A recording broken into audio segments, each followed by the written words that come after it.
China's newly formed Communist Party for a radical change that could shake China out of its lethargy.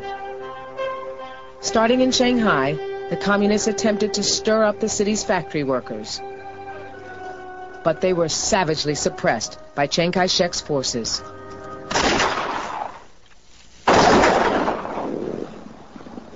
Those who survived fled to the countryside and were pursued across China.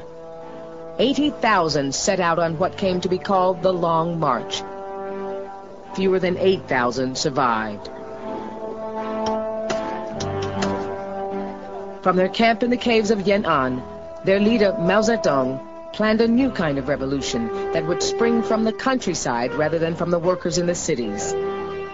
In a short time, he said, several 100 million peasants will rise like a tornado or a tempest. During the Second World War, the Communists and Nationalists joined forces to fight the Japanese invaders. But when the war ended, a full-scale civil war between the two sides resumed. Mao promised the peasants land reform, and his troops treated them well. When the soldiers first came to our village, I was really scared of them. I didn't even dare sleep in my room. They told me they were the People's Liberation Army, and that I shouldn't be frightened. They slept in the street and were extremely well behaved. By the autumn of 1949, the Communists had driven the Nationalists out of all the major cities. They fled to the island of Taiwan, taking the country's gold reserves with them. Mao Zedong took over a bankrupt, devastated country and immediately set out to transform it.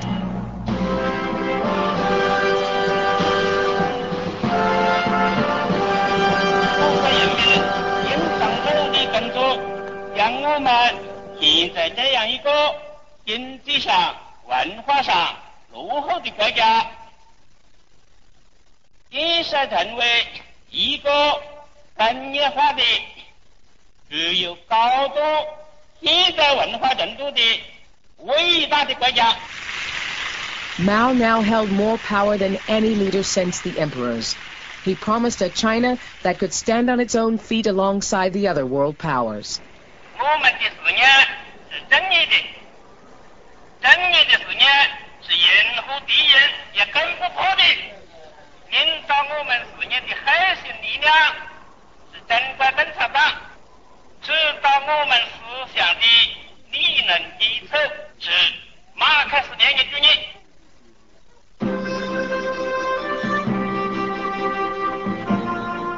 Mao's version of communism was to be the foundation for a purer, fairer, more progressive state than the one that had emerged in the Soviet Union.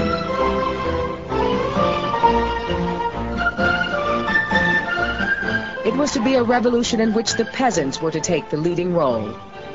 Activists would explain the ideas of class identity and class struggle to every village and workplace, and incite the peasants to speak up against enemies of the people.